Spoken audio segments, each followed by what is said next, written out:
buenas tardes. Les damos la bienvenida a la Semana de Educación Especial 2021. Este año elegimos el lema "En todas las escuelas, todos los derechos". Me acompaña mi compañera supervisora del escalafón C, Amelia Martínez, de la modalidad Visuales.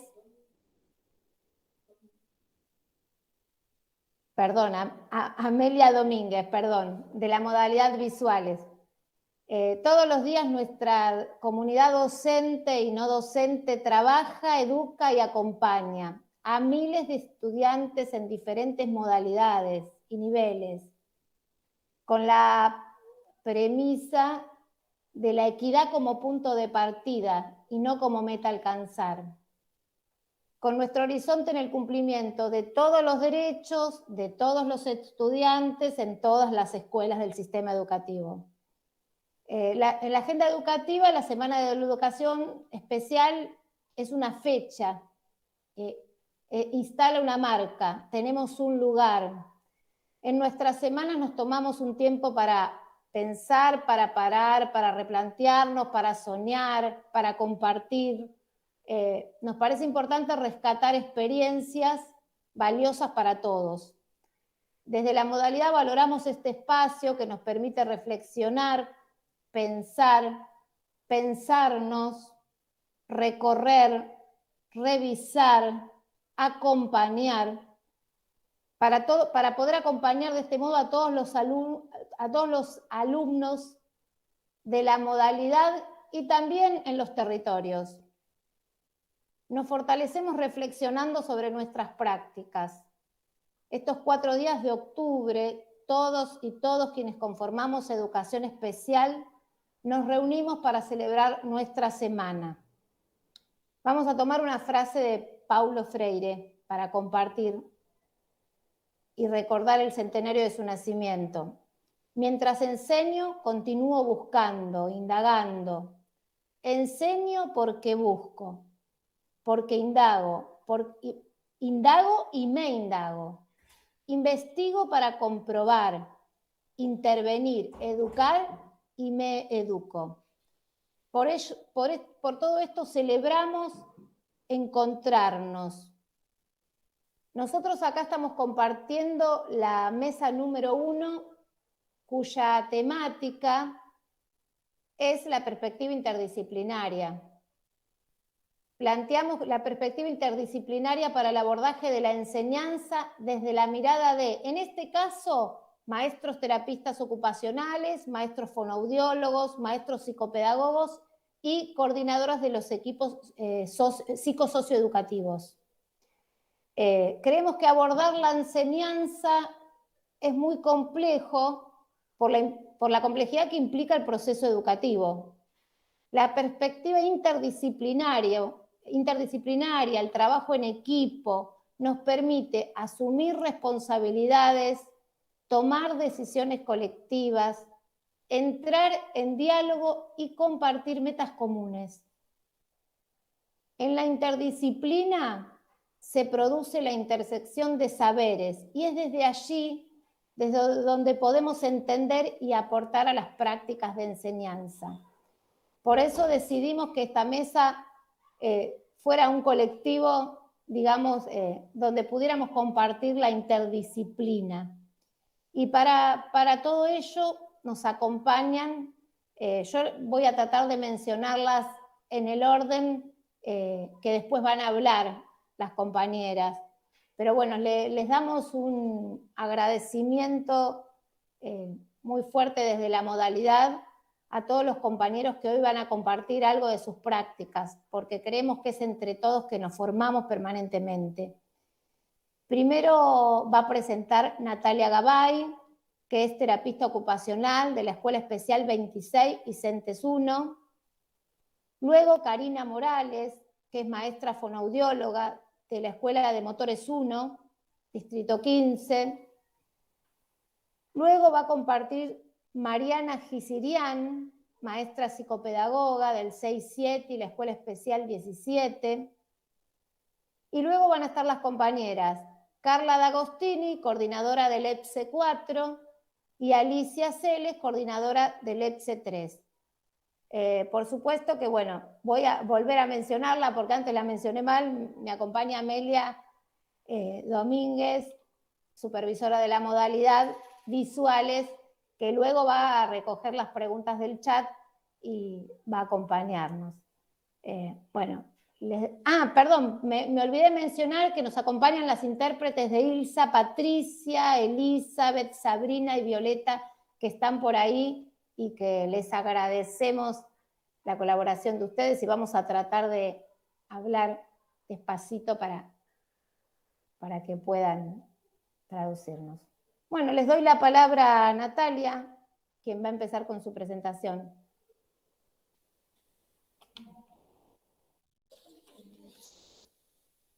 Desmuteate.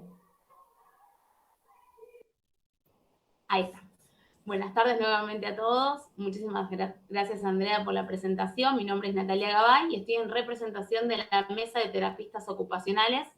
¿Sí? Este es un trabajo conjunto que hicimos también para poder mostrarles a toda la comunidad de educación especial cuál es el trabajo de terapia ocupacional y cuál es el aporte que nosotros hacemos a los equipos y nuestra manera de ver a los alumnos y alumnas. Entonces, en este caso, nosotros lo que quisimos mostrar principalmente es qué vemos cuando vemos los terapistas ocupacionales. Para eso nos parece importante, primero y principal, explicar un poquito qué es terapia ocupacional, así brevemente, como para dar un pantallazo. Por un lado, nosotros trabajamos con una población que va desde el nacimiento hasta la muerte, es decir, todas las edades, en todo el ciclo vital, ¿sí? Y trabajamos con personas que por algún motivo, ya sea permanente o transitorio, ven afectado su desempeño ocupacional. Por otro lado, siempre estamos nosotros y nosotras, parados desde un paradigma social. ¿Qué quiere decir esto? Que la discapacidad no lo vemos como algo intrínseco de la persona. No es solamente la persona con discapacidad. La discapacidad se da entre la interacción de esa persona con el ambiente en el que convive. Y ahí es cuando surge la discapacidad. Y esa es la mirada que tenemos. Y también la mirada que tenemos es a nivel holístico. Nuestro objeto de trabajo y de estudio es justamente la ocupación, teniendo en cuenta que la ocupación no es como uno lo conoce normalmente, sino que para nosotros la ocupación, visto en el marco de trabajo de terapia ocupacional, es toda actividad o conjunto de actividades que significa algo para la persona que realiza y significa, tiene un fin y tiene un propósito para la persona que lo está realizando y se da en un tiempo y en un espacio determinado. Es por eso que el marco de trabajo de terapia ocupacional, ¿sí?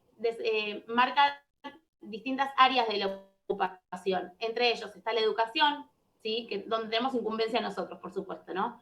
Tenemos el área de la educación, que es la educación formal y no formal. También las famosas ABD, que quizás escucharon muchas veces nombrar, que significan actividades de la vida diaria. Todo lo que van a escuchar nombrar, ustedes lo van a poder reconocer en las escuelas porque se trabaja en una y cada una de las escuelas de todo tipo de modalidad. Las actividades de la vida diaria las trabajamos día a día con los hábitos de higiene, de lavado de manos, de alimentación, de vestido.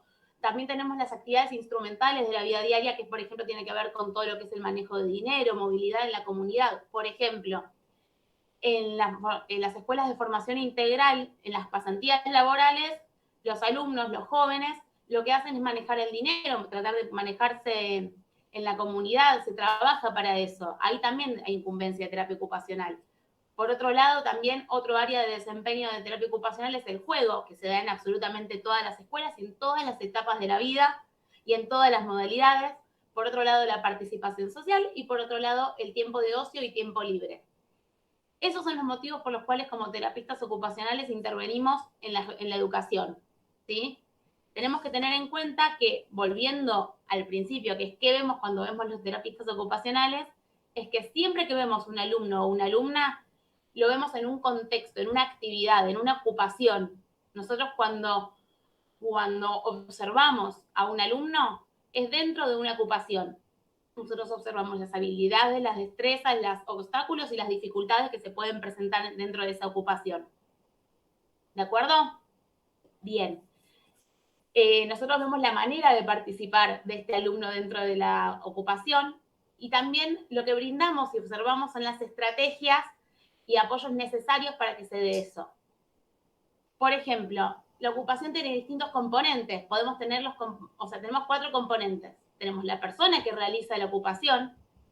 Si tomamos como, por ejemplo, la actividad o la ocupación de la escritura, la actividad de escritura, la persona que está realizando esa ocupación es un alumno, ¿sí? Por otro lado, tenemos los pasos de la actividad. Por ejemplo, ese alumno se va a sentar, va a agarrar una hoja, va a mirar. Todo eso es lo que estamos evaluando. También evaluamos los materiales y las herramientas con que se realiza esa actividad. Es decir, el lápiz que está agarrando, la hoja, si es grande, si es chica, cuál es el mango, si es el adecuado para esa persona. Porque quizás la dificultad no tiene que ver con que esa persona no pueda escribir, sino que las herramientas no son las necesarias o las acordes para ese niño o niña. Y por otro lado es el entorno físico y social en que se está llevando a cabo esta ocupación. Es decir, si tenemos un aula con muchísimo estímulo visual, puede distraer, por ejemplo, la atención, y el motivo que no se pueda llevar a cabo la ocupación tiene que ver con una cuestión más ambiental que propio de la persona. O, por ejemplo, que la mesa no sea lo suficientemente alta, que no sea lo suficientemente baja. Bueno, eso por un lado. Y por otro lado, nosotros lo que vemos, ¿sí?, en el alumno, en la alumna, lo vamos a dividir en 5 distintas áreas. Por un lado tenemos las habilidades motoras. Nosotros observamos, por ejemplo, la postura, el tono, es decir, si tiene el tono aumentado, el tono bajo, si hay espasticidad, cuál es la postura y la disposición de ese alumno o esa alumna para la actividad que se va a realizar. Por otro lado, también tenemos que ver los desplazamientos. ¿Qué quiere decir? Si para ir de un lugar a otro, la persona, el alumno, necesita algún tipo de apoyo. ¿Qué tipo de apoyo necesita? Si es un apoyo físico, si es un apoyo a una adaptación. Después, por ejemplo, cuando vemos las prensiones es la forma de agarre, ¿sí? Tenemos que ver si esa forma de agarre es funcional para la actividad que se va a realizar. No quiere funcional, vamos a aclarar que no quiere decir perfecto, ideal, soñado, sino que puede llevarse a cabo la actividad de manera lo más independiente posible.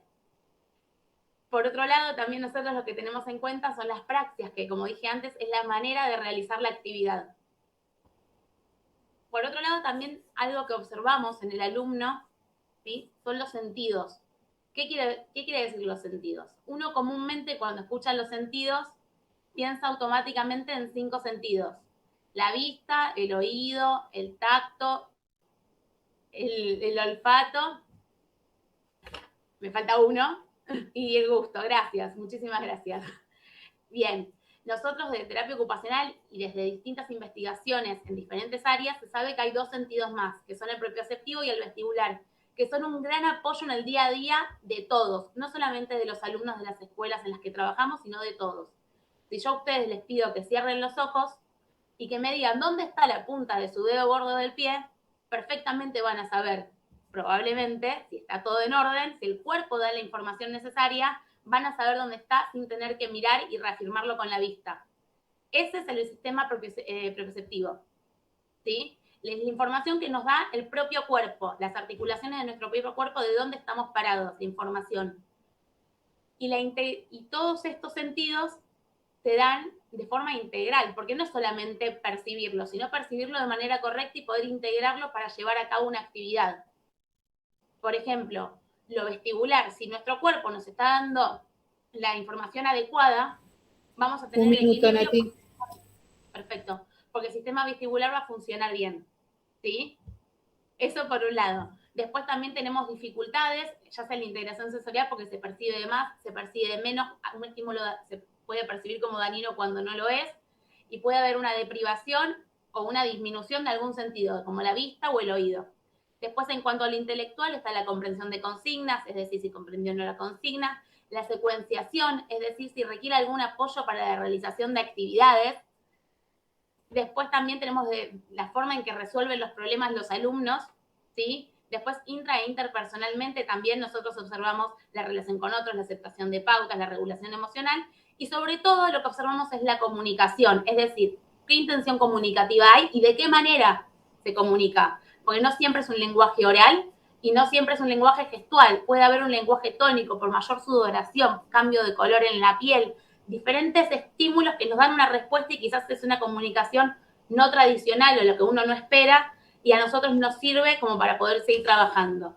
Y para cerrar, estas pautas pueden ser aplicadas en cualquier sujeto que transite la ocupación de estudiante independientemente de la modalidad o nivel en que se encuentre su trayectoria escolar.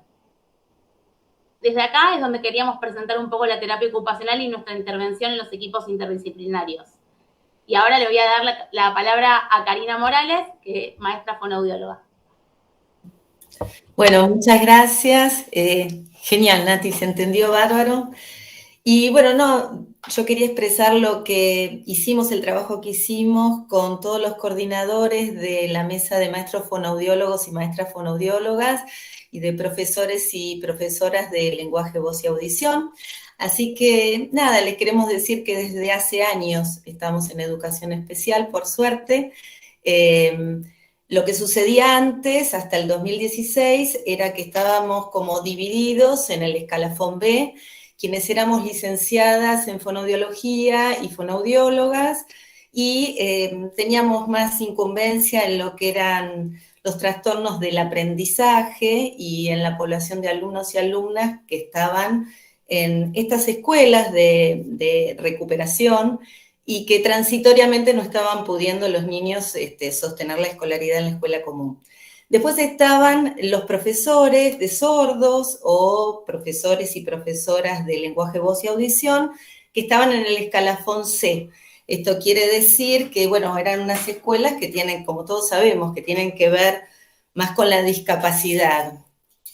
Bueno, ¿qué pasó? Que en un momento, por suerte, y la verdad que ahí estaba presente también yo, por eso me lo acuerdo, en un momento nos juntamos todos, el escalafón B y el escalafón C, y la verdad que fue sumamente enriquecedor porque empezamos a conocer lo que pasaban, digamos, en otras escuelas en las cuales no habíamos tenido como mucho acceso.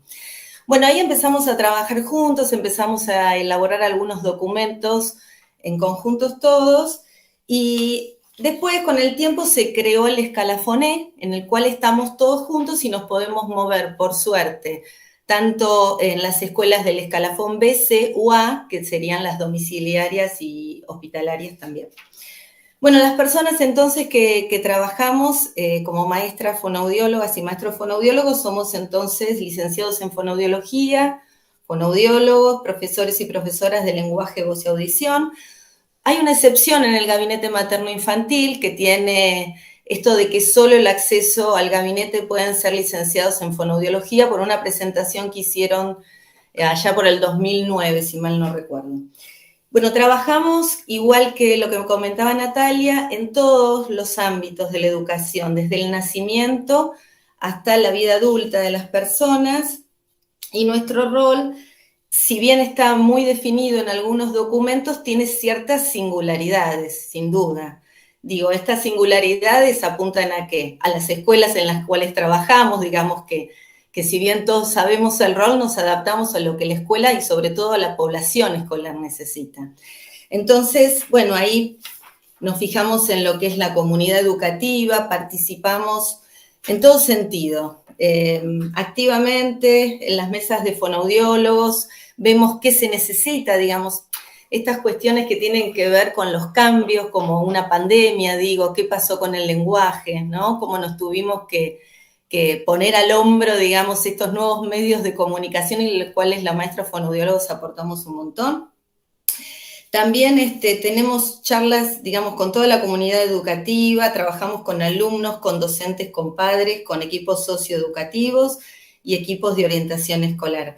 También tenemos mucho contacto con los equipos de salud, solemos combinar reuniones periódicas para ver la evolución de nuestros alumnos y alumnas. Otra cosa que hacemos es adaptar mucho la forma de comunicación, lo que decía Natalia, que es muy interesante. Trabajamos muy en conjunto con las terapistas ocupacionales, ellas diciéndonos un montón de cuestiones de comunicación, como bien lo dijo Natalia, y nosotros también haciendo nuestro aporte, por supuesto, ahí lo tenemos atrás, con, digamos, nuevas tecnologías de las cuales sabemos bastante. Tenemos el uso de, por ejemplo, pictogramas, o sea, lo que llamamos de baja tecnología, hasta alta tecnología, donde usamos tablets, PDI y distintos recursos que ahora están, por suerte, dándole voz a muchas personas, por ejemplo, como aquellos niños o niñas que tienen trastornos neurológicos, como parálisis cerebrales y demás, que no pueden naturalmente tener una voz o en este momento quizás una voz y nosotros tratamos de dárselas. También trabajamos mucho, hay un grupo muy grande de maestras y maestros fonoaudiólogos que trabajan en primera infancia. Realmente es muy interesante porque trabaja en la detección de alteraciones de la comunicación y del lenguaje. El foco ahí está sobre todo en esta intencionalidad comunicativa que hacía referencia Natalia, y la verdad que es muy interesante nuestra mirada porque somos quienes sabemos o podemos distinguir algún proceso, digamos, normal de comunicación y sabemos dónde está la alteración del lenguaje, porque, digamos, conocemos de esto. Así que, bueno, las personas que trabajan en primera infancia diríamos que trabajan en prevención, ¿no? Y detección. Y ahí también hacen mucho hincapié en trabajar con los equipos de salud. Bueno, otras cosas que hacemos en líneas generales es trabajar en talleres en las escuelas, creo que es lo que más nos encanta. Hacemos ahí, miren, hacemos los cuentos que necesitamos, los editamos nosotras, hacemos guiones de teatro, guiones de cine, tenemos talleres de radio, talleres de periodismo, talleres de comunicación. ¿Por qué hacemos tanto taller? Y porque la verdad que el aprendizaje más importante se da con un otro par.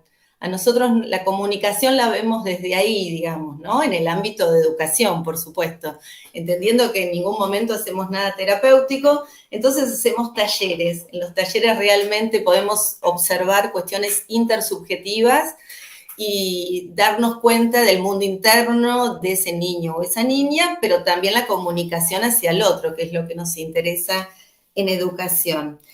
Por supuesto, los aprendizajes tienen que ser significativos. Esto es el cambio de paradigma, digamos. La motivación tiene que estar en la educación, no podemos seguir pensando en los alumnos y alumnas de cuando éramos chicas nosotros. Los niños tienen otros intereses, otros tiempos, y la verdad que la motivación para nosotros es la clave del aprendizaje. Por eso, en educación especial, y en todos los ámbitos tendría que ser esto, ¿no? Poder ver la singularidad de cada sujeto, poder motivarlos desde donde les gusta, donde les interesa, y creemos que ahí es donde podemos dar herramientas, las maestras fonoaudiólogas, para que cada alumno y alumna tenga su propia voz. Nada, cada uno tiene, insisto, como es muy ecléctico el escalafoné en lo que es la tarea nuestra, cada uno tiene su formación, pero creo que lo más importante es que nos hemos unido, y en esto la diversidad es algo sumamente interesante, lo que podemos hacer con toda la comunidad también educativa.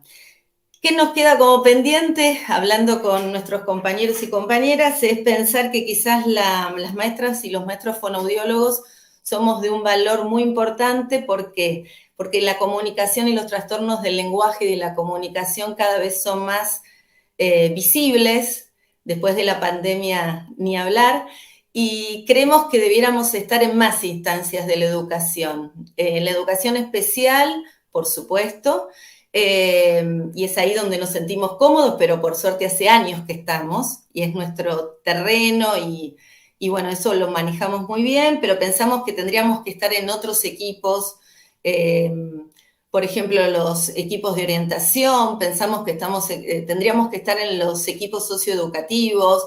La verdad que también pensamos que tendríamos que tener más injerencia en las escuelas comunes. Y bueno, eso es lo que estamos haciendo. A través de los equipos de inclusión escolar, la verdad que nos convocan un minuto, Karina. Y estamos agradecidísimas por la oportunidad que cada vez y la valoración que nos dan los equipos, también los socioeducativos, los EOE, quienes siempre nos convocan y nos piden nuestra visión de lo que nuestros alumnos necesitan. Bueno, nada, queremos dar siempre voz a nuestros alumnos y alumnas, eso es lo más importante. Así que lo hacemos a través de las herramientas que tengamos que poner en práctica, las que sean, pero las encontramos, y por supuesto siempre dentro de los equipos interdisciplinarios. Solas no podríamos hacer nada. Les agradecemos a todos y ahora le damos la palabra a Mariana, entonces. Que estén bien, gracias.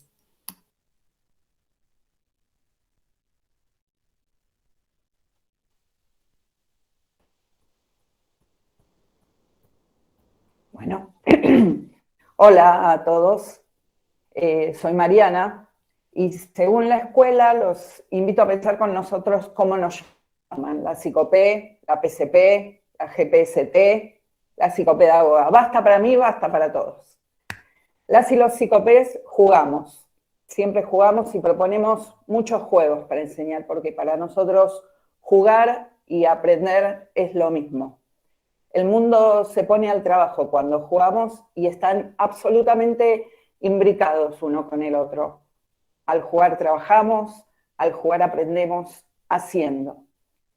Déjenme proponerles un juego.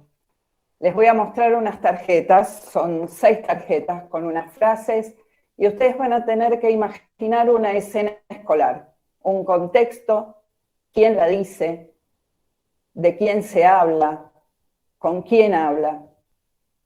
¿Vamos? Esta primera tarjeta que estoy poniendo dice, nada lo convoca.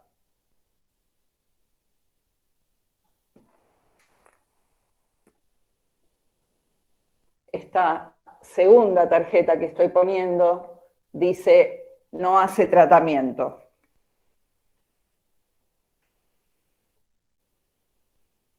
La tercera tarjeta que estoy poniendo dice, lo hace a propósito.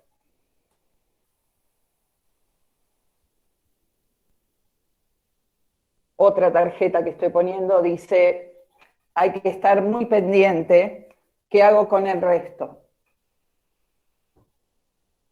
Otra tarjeta que estoy poniendo dice, no estudié para esto. Y la última tarjeta que voy a poner dice, no es para esta escuela. Estas frases las escuchamos las y los psicopés todos los días en todas las escuelas que visitamos. En las escuelas de territorio, sí, en lo que llamamos la modalidad común, pero cada vez más al interior de nuestra modalidad, en nuestras escuelas, en todos los escalafones. Esto nos llevó a preguntarnos al interior de la mesa de psicopedagogos, o mesa de psicopedagogía, como la llamamos nosotros, en la consigna que nos convoca hoy en relación a todos los derechos en todas las escuelas. Y sostenemos que hay derechos que incomodan. Y nos presentamos entonces acá en este conversatorio con la hipótesis de que los derechos y las trayectorias que nosotros acompañamos incomodan cierto status quo escolar.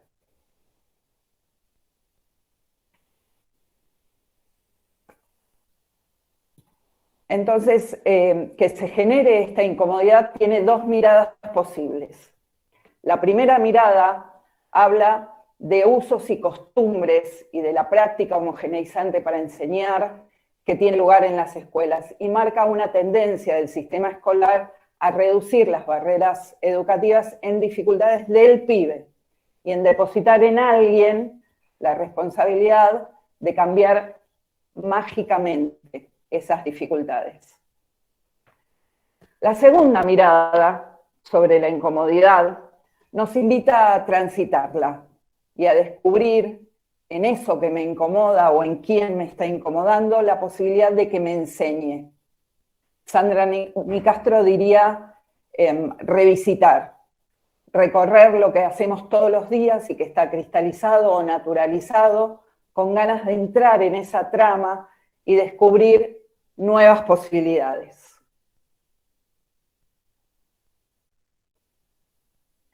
Pensar y revisar la práctica desde una inquietud y con mirada compartida nos arma el hacer, nos arma la tarea. Hacer, jugar, probar, evaluar, reformular, intercambiar, armar y desarmar y armar de nuevo. Hay un pedagogo finés que se llama Engström que habla de un artefacto. Y dice que un artefacto es algo hecho con arte, que nos permite pensar la actividad poniendo manos a la obra. Nosotros nos desafiamos a tomar cada una de las trayectorias con las que trabajamos como esto, como un artefacto. un artefacto que podemos manipular, tocar, trabajar, jugar.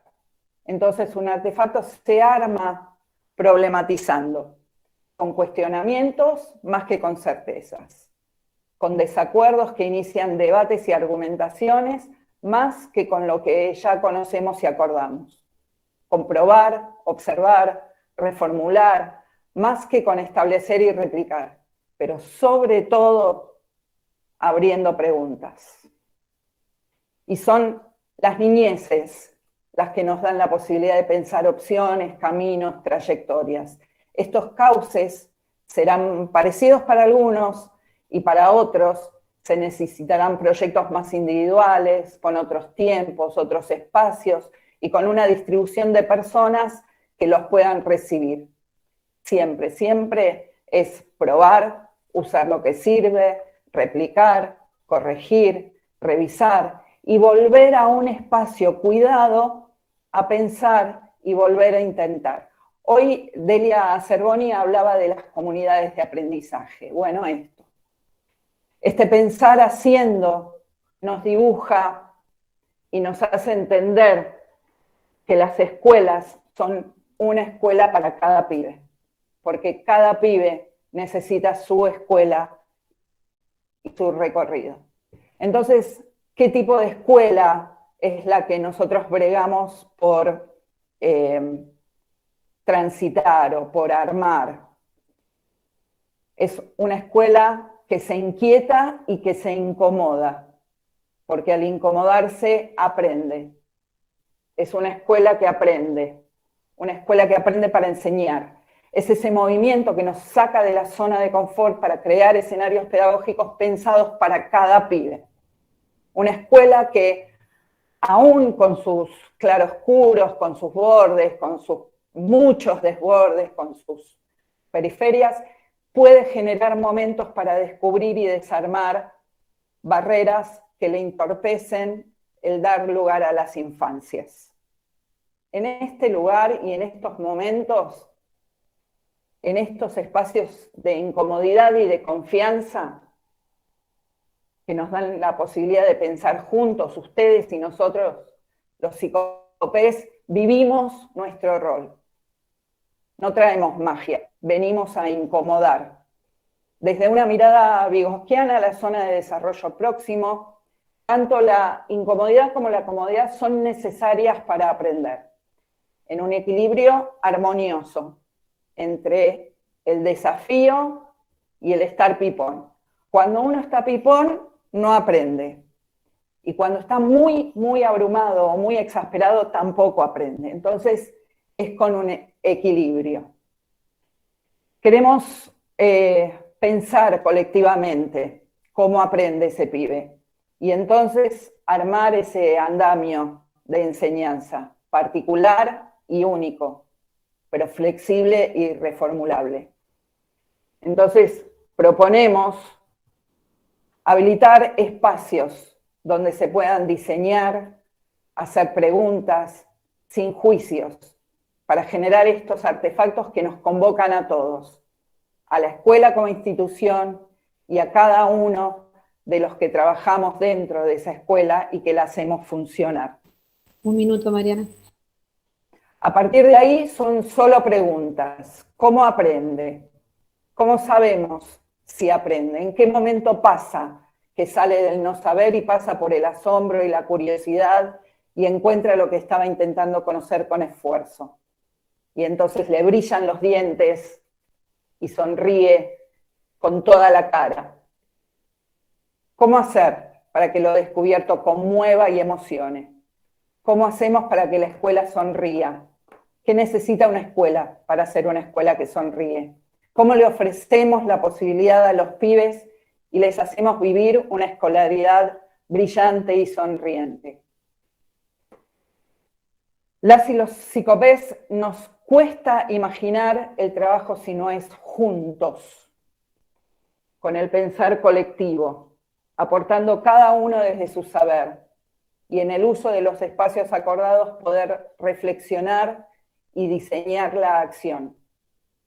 Termino mi exposición acompañando una frase de Karina Kaplan que dice que la escuela es un espacio de oportunidad donde tenemos la posibilidad de cambiar destinos.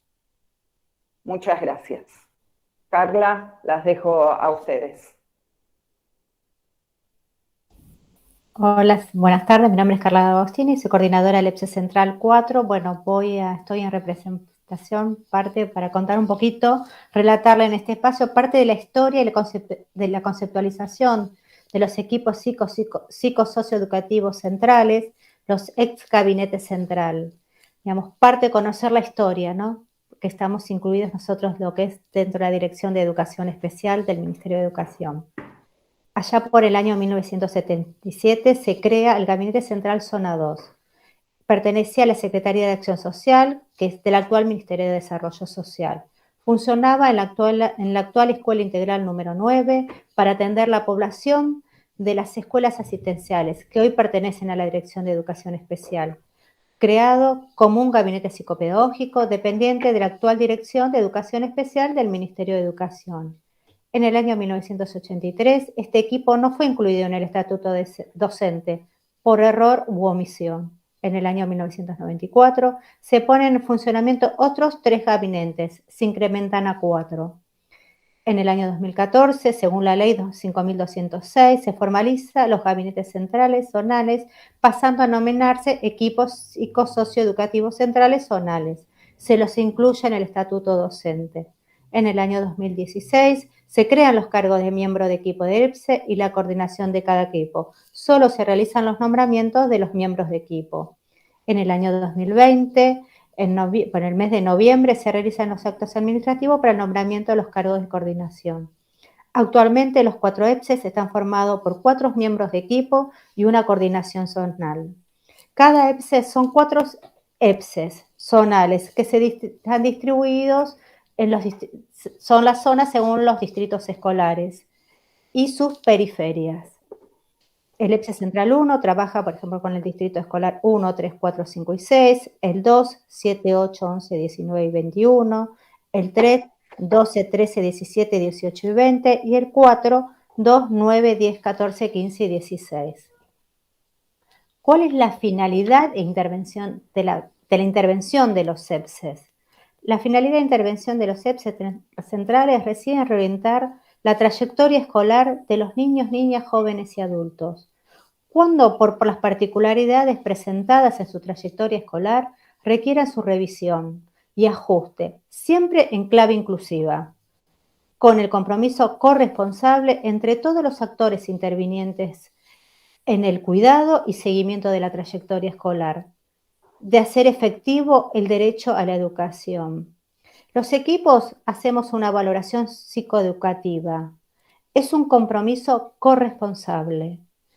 La actuación de los EPSE entra en relación dialógica con el resto de los actores del sistema educativo, como también con los equipos externos al sistema de educación, con la familia, con el propio niño, niña, joven y adulto, aportando una intervención que desde su especificidad brinda una mirada integral y alcanza una evaluación psicoeducativa como resultado de un proceso de investigación clínico-pedagógica que construye conocimientos novedosos acerca del niño, niño, joven, como lectura contextual y un conjunto de la trayectoria escolar. ¿Quiénes solicitan la intervención del EPSE? El equipo de orientación escolar en las escuelas primarias y de inicial, el ACE en las escuelas secundarias, las nuevas escuelas secundarias, las familias, tutores legales, inscripción online, actualmente se realiza por inscripción online, juzgados, defensorías, asesorías tutelares, hogares, centros de atención transitoria, centros de salud, Dirección de Educación Especial, Dirección General de Educación Estatal, entre otros tantos personas que pueden solicitar, tantos organismos. ¿A quiénes se realiza el proceso de orientación de modalidad escolar? A niños, niñas y jóvenes con o sin escolaridad. En este momento voy a representar vamos a hacer un corte, vamos a representar el circuito de nuestra intervención en situaciones presentadas por el equipo de orientación escolar OACE.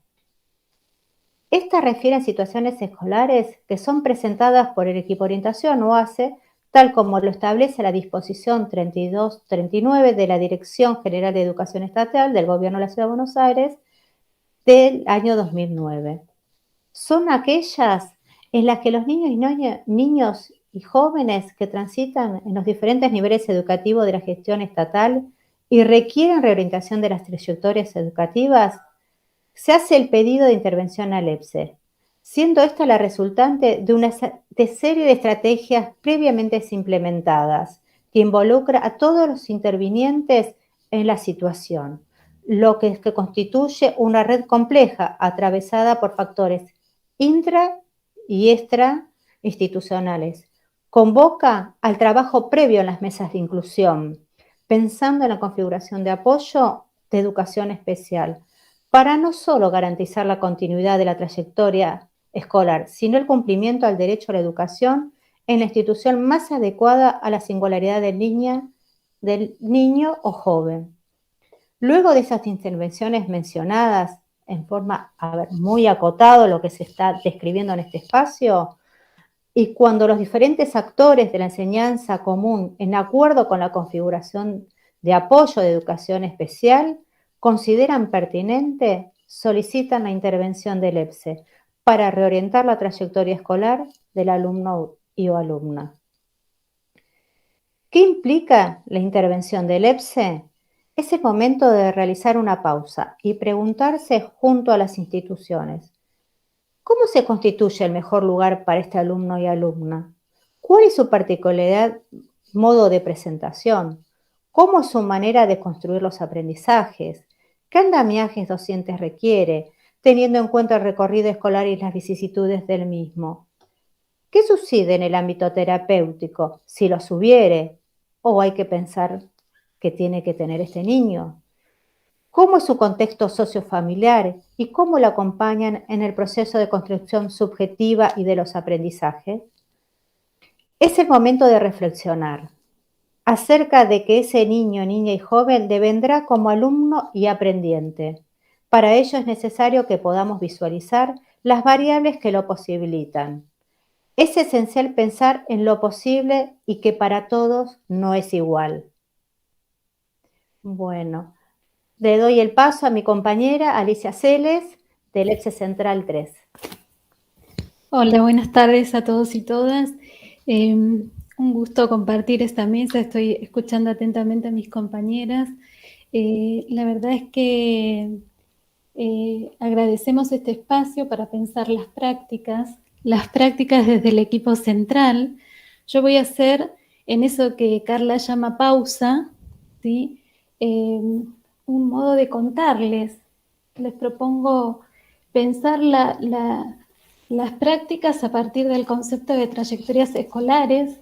Acá se habla de revisión y ajuste.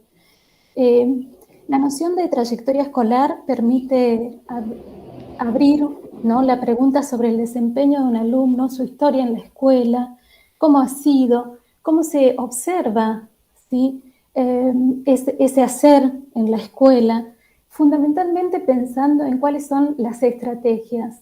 Aquí ya hablamos de las estrategias que ofrecemos en la educación especial.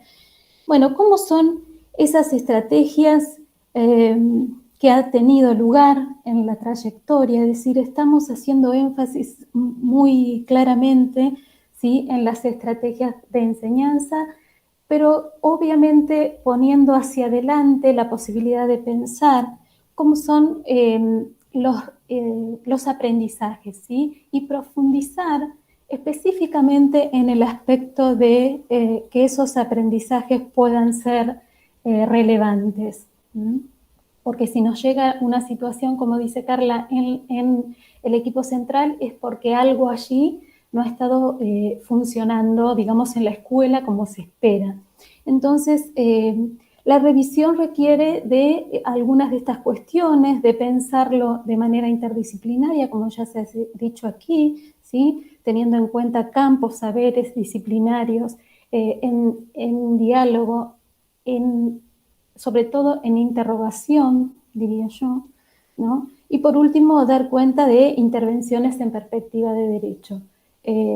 Por supuesto que saben que estoy representando al equipo Central 3, saludo a todas mis compañeras que están siguiendo, también a todos quienes nos están siguiendo en este canal de encuentro y de conversación. Pero lo que quería decirles con respecto al equipo Central 3 es que voy a presentarles, voy a comentar una trayectoria escolar producida, digamos una viñeta producida en las prácticas del equipo Central 3. Dicho esto, decirles que la pregunta que nos interesa tomar aquí hoy es la pregunta sobre la inclusión educativa. Entonces, como decía Carla, esta trayectoria en revisión, ¿sí?, es presentada por el EOE, en este caso, en una característica de intervención que tiene el equipo central que llamamos proceso abreviado. Ese es lo que yo voy a mostrar, ¿sí? Hay otras maneras y otras formas o características de la intervención que puede ser un proceso ampliado donde nosotras ahí sí hacemos, después les voy a ir contando un poquito de la característica en uno y en otro, ¿no? Pero dicho esto, les cuento que el equipo de orientación presenta a una niña que llamaré Lucía, y presenta, por supuesto, los informes escolares, el PPI, las producciones, informes escritos, y lo escrito y también lo verbal de lo que se ha construido en la escuela. Nosotros lo pensamos como construcciones, como textos, ¿sí? La escuela pensada como texto, en eso que acá se dijo, no se da en un contexto determinado, por supuesto. Así conocimos a Lucía, que tiene 12 años, que cursa su escolaridad en séptimo grado, que estuvo acompañado durante toda su trayectoria escolar con APND, que tuvo también acompañamiento de configuración de apoyo de educación especial, ¿sí? Voy a contarle algunas cuestiones de qué herramientas con qué herramientas cuenta, ¿sí? No se comunica verbalmente, ahí podríamos hacerle una pregunta a Karina, ¿no? No se comunica verbalmente, pero se expresa a través de gestos, ¿sí? Se hace entender cuando necesita algo. Lucía además tiene muy poquitas posibilidades de intercambio con los otros, ¿sí? Hay que acompañarla mucho para que ese intercambio con otros, que además de sus pares, le sucede que tiene intereses muy alejados a los de sus pares en esa situación de niños y jovencitos y jovencitas terminando el séptimo grado. Bueno, ella tiene una hipótesis prealfabética de escritura y sus primeros iniciales conocimientos sobre la lectura también, que conoce los primeros números, ¿sí? Y que está en el aula, siempre ocupa su lugar, y la escuela destaca que respeta su espacio, ¿sí? Que respeta su espacio y las normas institucionales. Sin embargo, en otro momento dicen que a ella les gusta quedarse más bien luego del recreo jugando en el patio con su APND, con quien mayor intercambio produce. Y nosotros cuando tratamos de ubicar qué sucede, ¿no?, en estas producciones, en estos informes que se nos acerca. Como les dije, es un proceso abreviado, quiere decir que nosotras no vamos a intervenir suministrando pruebas, sino que las pruebas son relevadas, ¿sí? Y ¿qué hacemos con esas pruebas relevadas? Hacemos un análisis buscando allí cuáles son esas características específicas, ¿sí?, de las restricciones simbólicas que se expresan en esa dificultad por la que se nos consulta, y que además esas dificultades cognitivas pueden ser cognitivas o subjetivas, ambas cosas, por supuesto. También decirles que que si bien nosotras ubicamos esto porque es muy necesario e importante, como les dije antes, lo que nos interesa sustancialmente es ver cuáles han sido los aspectos, o cuáles son esos aspectos didácticos, pedagógicos, institucionales que están incidiendo, ¿sí?, en esa situación, en esa trayectoria. Y decirles también que en el modo de intervención del equipo Central 3 se entrama en esto que traía Carla recién en la historia, ¿sí? Un camino que nos han mostrado y que nosotras aprendimos muy bien a estar atenta, que tiene que ver con la obligación de estar en conocimiento con los avances técnicos científicos, con las investigaciones académicas y, por supuesto, investigaciones también en el campo de la didáctica, ¿sí?, para pensar cada situación. Un poco esto es lo que nosotras queremos contarles que hacemos en esto de revisar y poner a reflexión qué sucede en la trayectoria, en este caso que traigo aquí a Lucía. Bueno, por su parte, el EOE en distintos momentos ha pedido, ha solicitado la posibilidad de pensar el cambio de modalidad. Sin embargo, bueno, los papás fundamentalmente se han visto como muy reticentes a la idea de pensar otro espacio escolar.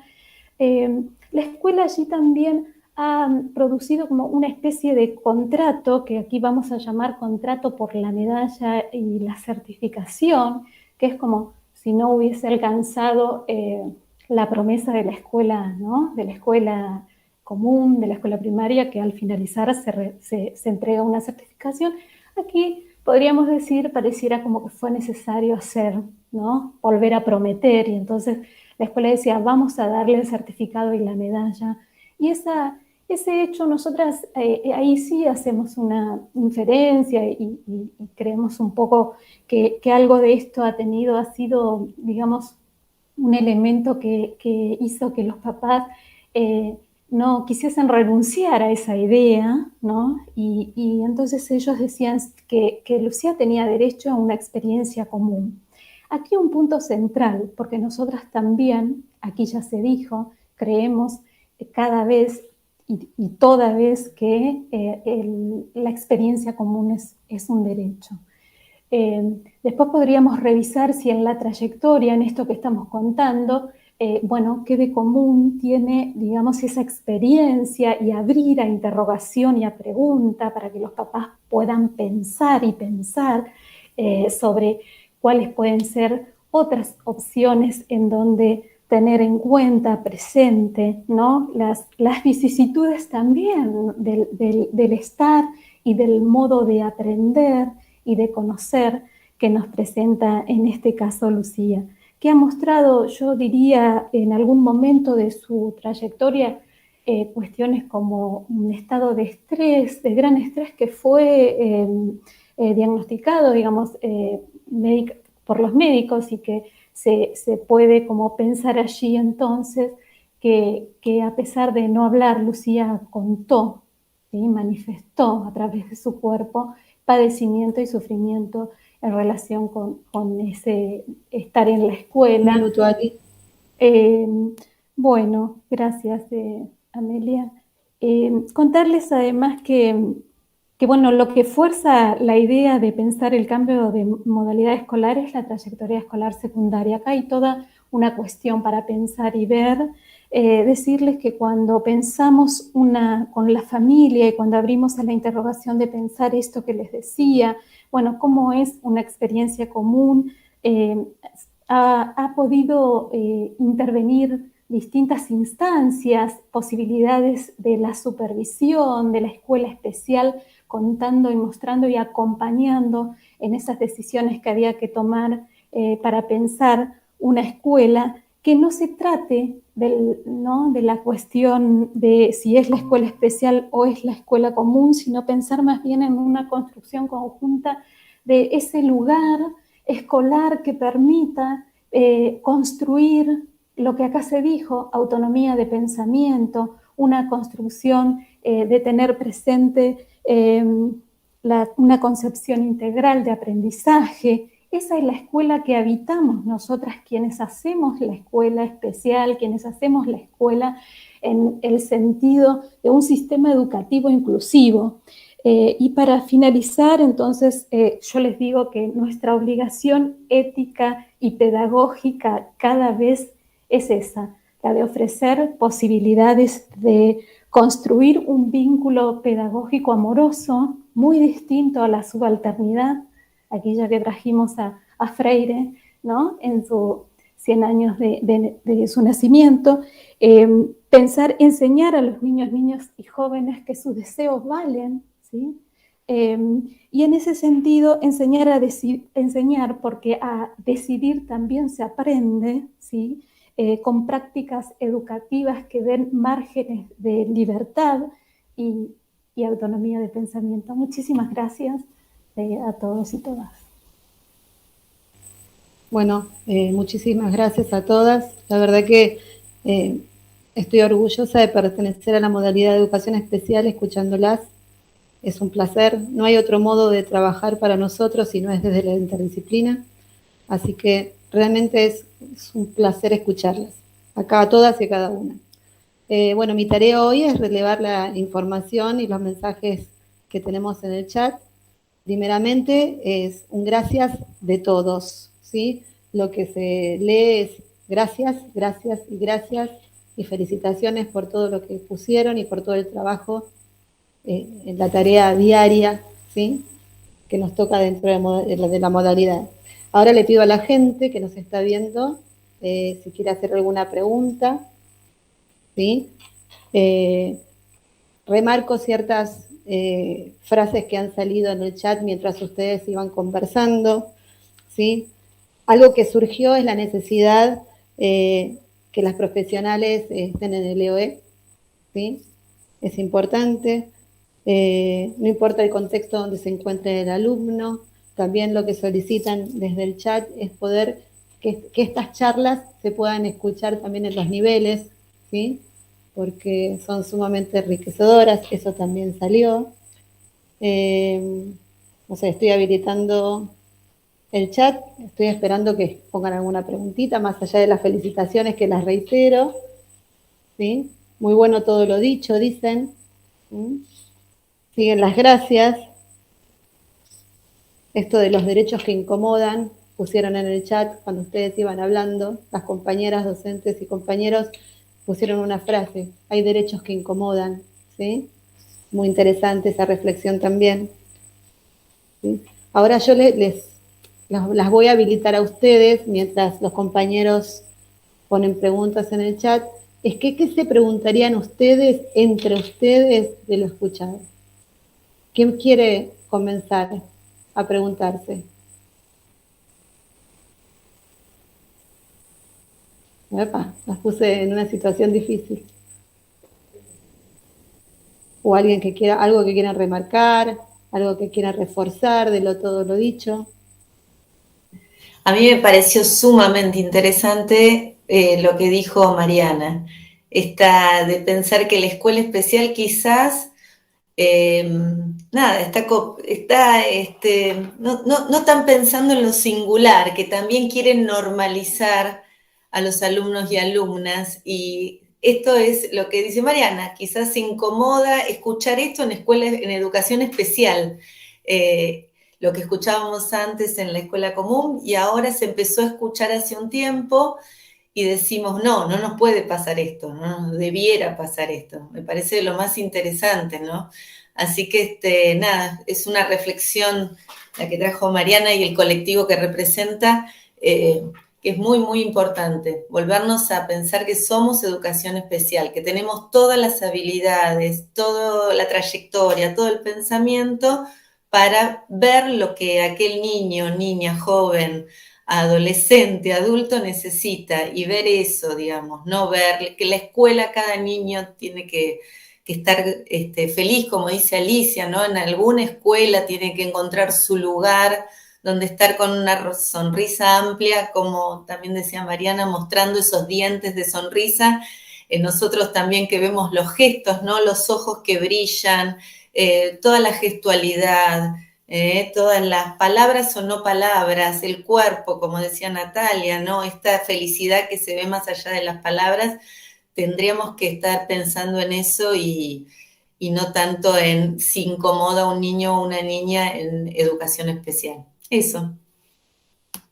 Tenemos una pregunta, ahora que estás hablando, Karina. Dice María Quintana, pregunta, soy MAPET en escuela común. ¿Podrían intervenir fonos en talleres en los primeros grados? No, en escuela común en realidad lo que sucede es que los programas que tienen los CESAC, por ejemplo, hacen intervención en escuela común. También alguien que pudiera hacer algún tipo de taller son las personas de los 6, que a veces he trabajado en varios y sí hemos dado charlas a padres y demás. Me acuerdo cuando estaba en el 615, que dábamos talleres en las escuelas común del Distrito 15 de comunicación, de alimentación saludable, por ejemplo, del no uso, en ese momento estoy diciendo hace más de 10 años, de la importancia del no uso de celulares en los momentos de alimentación para favorecer esto de la comensalidad, el diálogo en la familia. Esto lo hacíamos como prevención en los 6, cuando estuve en 6 siempre lo hicimos. Pero a veces teníamos esto que compartíamos con la gente de los CESAC, que también a veces nos dividíamos en qué escuelas tomábamos algunos CESAC y qué escuelas tomábamos algunos 6, digamos. Puedo agregar a esto que está diciendo Karina, exactamente en los 6, las fonoaudiólogas de los 6 trabajan en las escuelas de territorio con los chicos y hay, por lo menos en el 6 donde yo trabajo, desconozco en los otros, hay talleres de lenguaje específicos para nivel inicial. Sí, y voy a aportar algo más como supervisora de algunos 6 y de algunas escuelas integrales que trabajamos en los territorios, con niños del nivel inicial y también de la escuela primaria. Nuestras maestras fonoaudiólogas realizan un trabajo en el territorio que tiene que ver con las prácticas, se enmarca dentro del diseño curricular, en las prácticas del lenguaje, pero tiene que ver en el nivel inicial, todo lo que tiene que ver con la estimulación del lenguaje. Y se hacen en territorio, en los jardines o en las escuelas, y también en sede. Esto va a depender un poco de la dinámica que tenga cada escuela integral o cada 6, pero por lo general se hace un tipo de trabajo en el territorio, en contexto y en sede. Bueno, me gusta la idea de rescatar, claro. Bueno, sí, Andrea, ¿querías terminar? No, un poquito para cerrar esa pregunta, porque quizás hay distintos formatos y distintas modalidades dentro de la educación especial de intervenir, por eso. Claro, y además pensar, digamos, que esa manera de intervención es una manera de pensar la comunidad educativa de manera ampliada, ¿no? Cuando uno dice la comunidad educativa de la escuela especial, la comunidad educativa en el territorio, y además esa idea que yo ahí venía como quizás por el tiempo no pude ahondar, pero en realidad que me interesaba discutir, que es el punto de también disputar la idea de lo común, ¿no? Lo común también está en la educación especial, hay comunidad en la educación especial y hay relaciones de aprendizajes comunes, de esos de los que aquí se habló y se dijo, se aprende con otros, estando con otros, en intercambio con otros. Entonces esas condiciones están dadas en la escuela especial.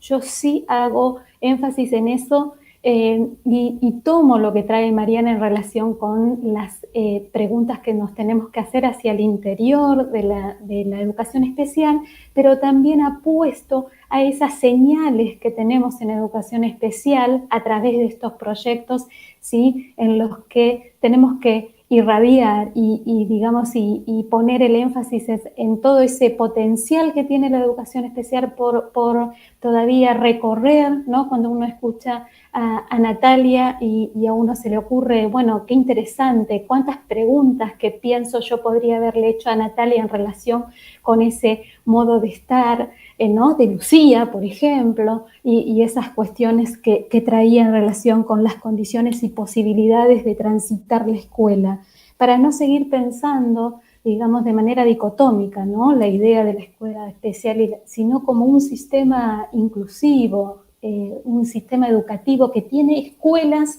que tienen estas características y que nosotras defendemos fuertemente porque sabemos que allí pensamos a los pibes, que allí siempre queremos poder ofrecer instancias de aprendizajes con alegrías, como se dijo en esta mesa, ¿no?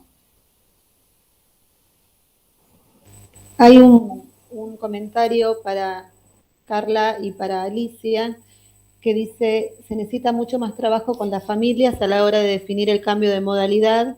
Muchas familias se resisten porque no conocen los variados espacios que ofrece la educación especial. No sé si alguna de las dos quisiera tomar la palabra. Esto es de pensar, digamos, educación especial desde una perspectiva inclusiva, ¿no? De que educación especial, cuando nosotros pensamos como equipo, desde el EPSE, pensar un cambio de modalidad, pensamos desde la inclusión, que es muy importante, que es la oportunidad de una mirada especial, de justamente, como diciendo, parece ese cambio que es como que tiene que pensarse desde la singularidad subjetiva de la niña, el contexto familiar, de todo el trabajo que nosotros hacemos como equipo, de esto de la intra y extra institucional, digamos, desde el afuera.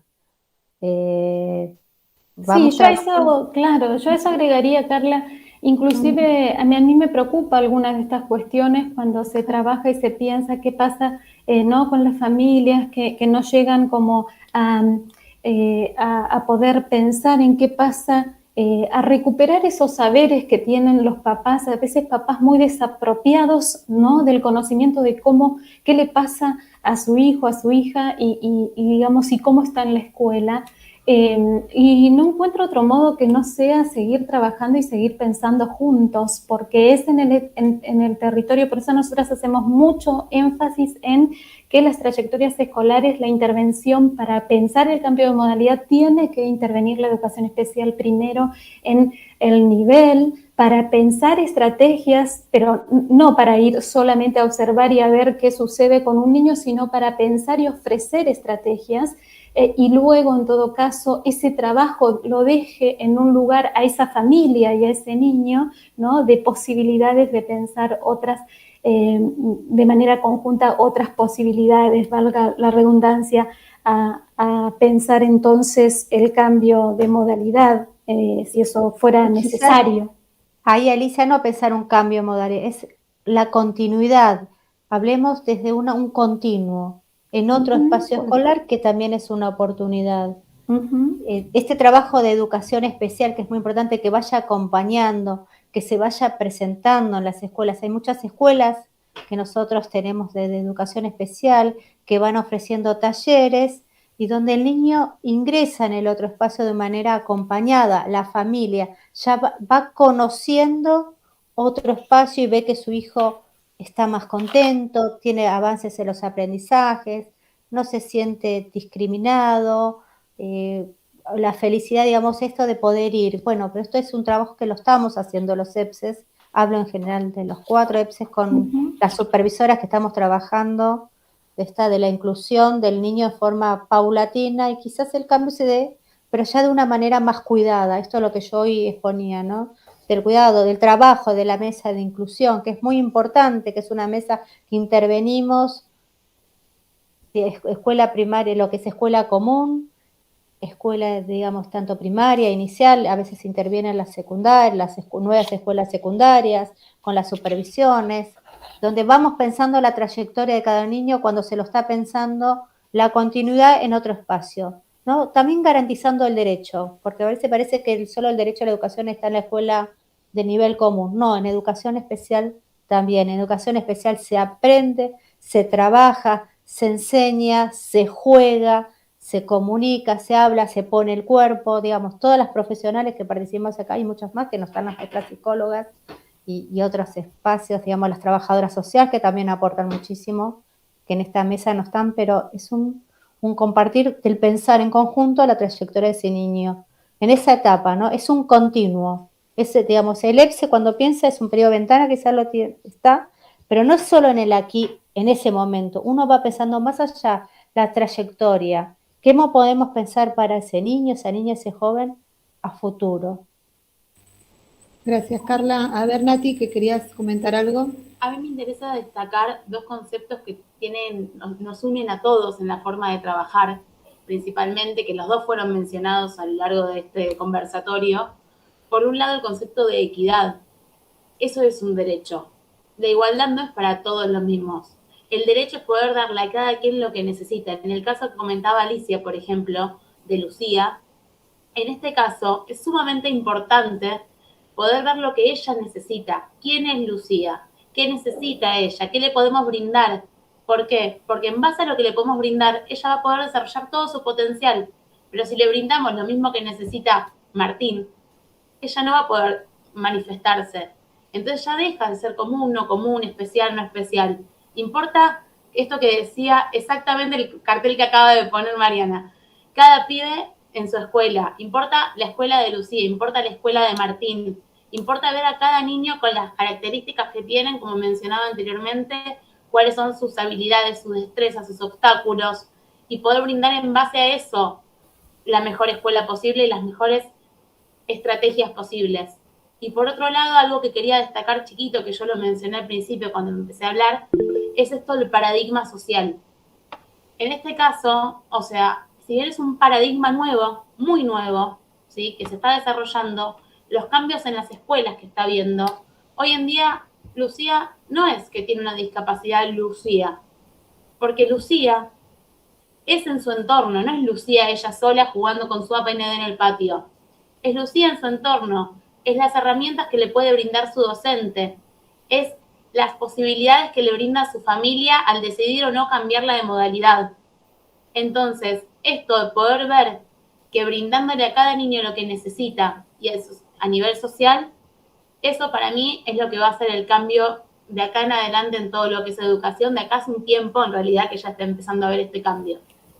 Entonces, poder pararnos en esta perspectiva social de mirar el todo, no es ella la que tiene el problema, la que es disruptiva en el aula, o la que no hace nada en el aula, o el primer cartel, lo segundo que Mariana mostraba, él no puede, no me acuerdo bien cuál era, no es ella la que no puede, lo que no está pudiendo. Somos todos los que no estamos pudiendo con esa situación. Gracias, Nati. Mariana quería también comentar algo.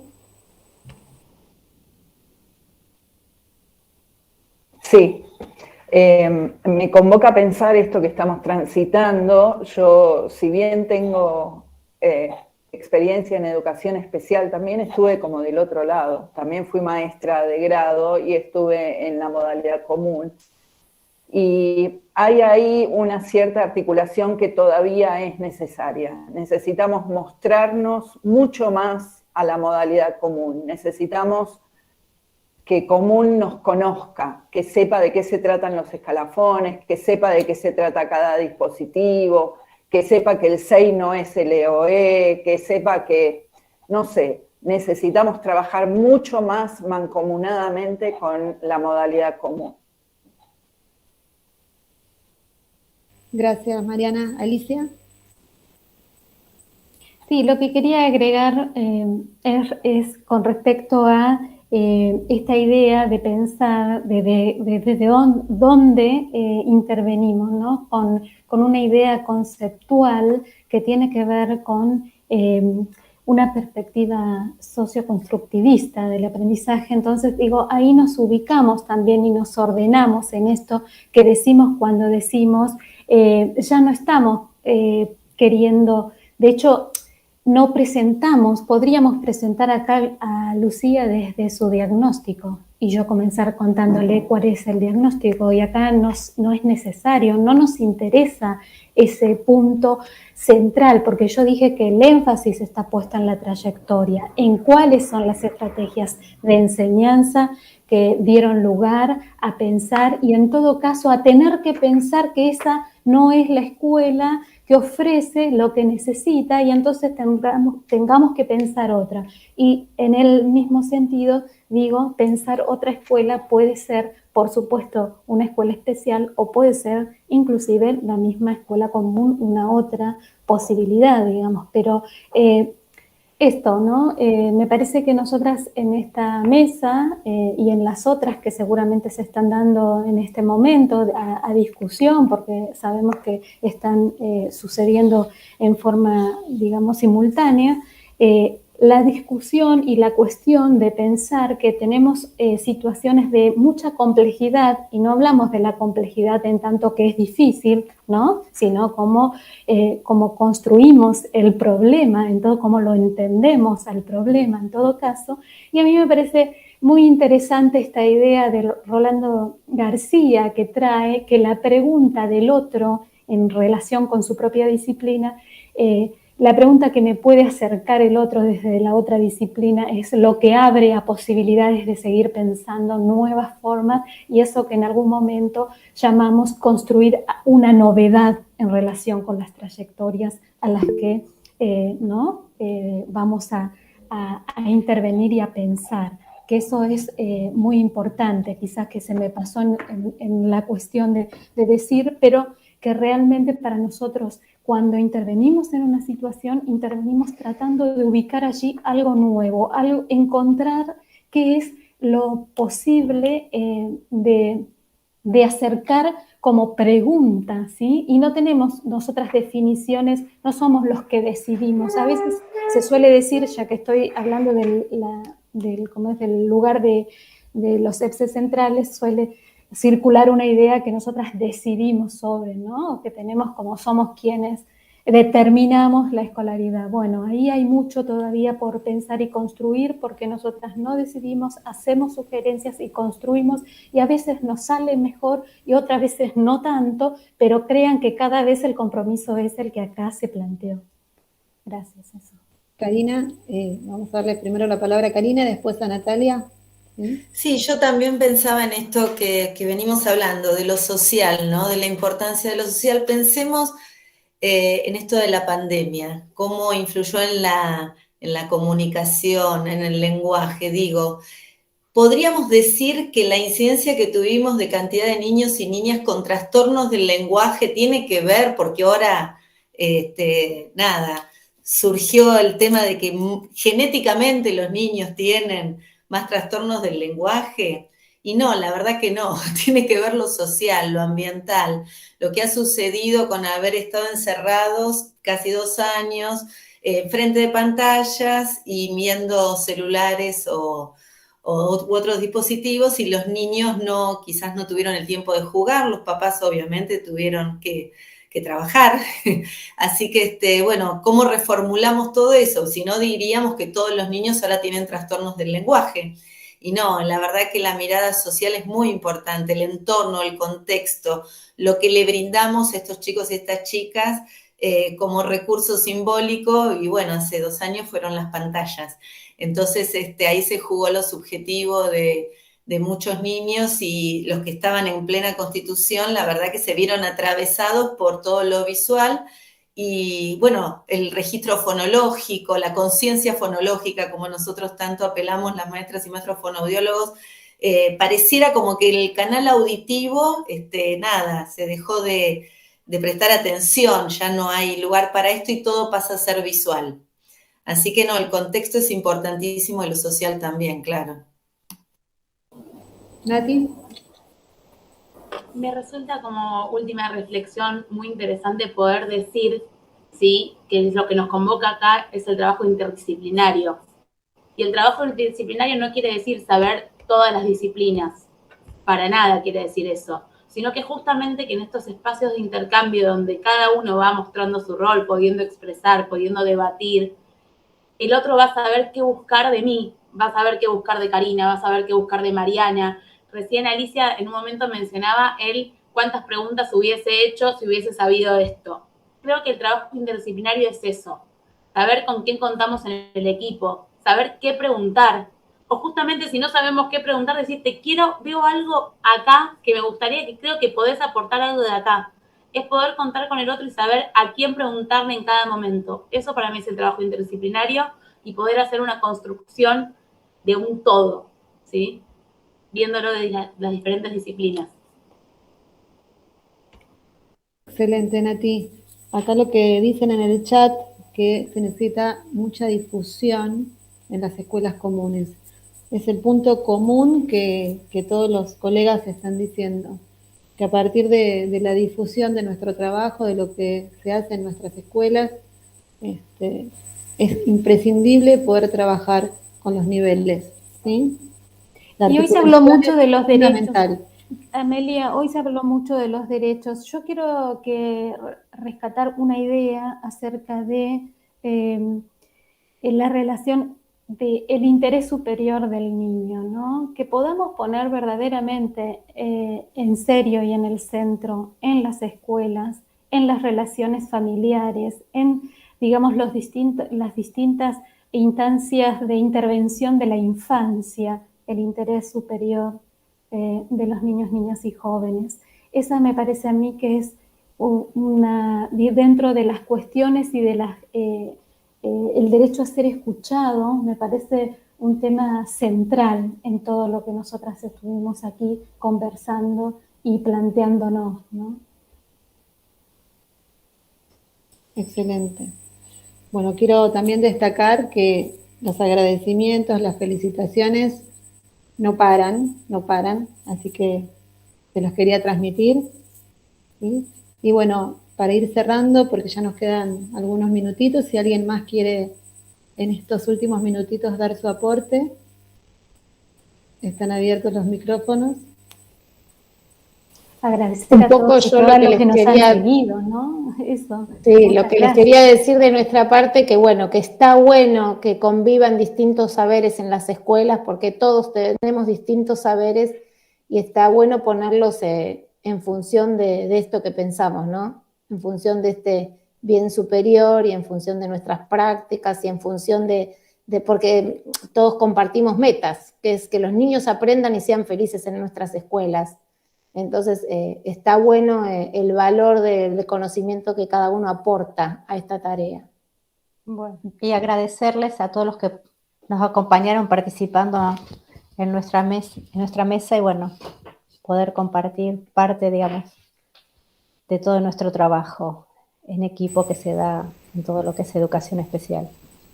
Y por parte nuestra, desde la supervisión, agradecerles a todos y a todas el trabajo diario, constante, con tanto esfuerzo, que lo hacen diariamente con alegría siempre. ¿Sí? Así que nuestro agradecimiento y recordar el lema de este año, y no olvidarlo, en todas las escuelas, todos los derechos. Así que gracias por la presencia, gracias por acompañarnos y la buena voluntad. Muchísimas gracias. Hasta luego a todos. Gracias, hasta luego. Gracias.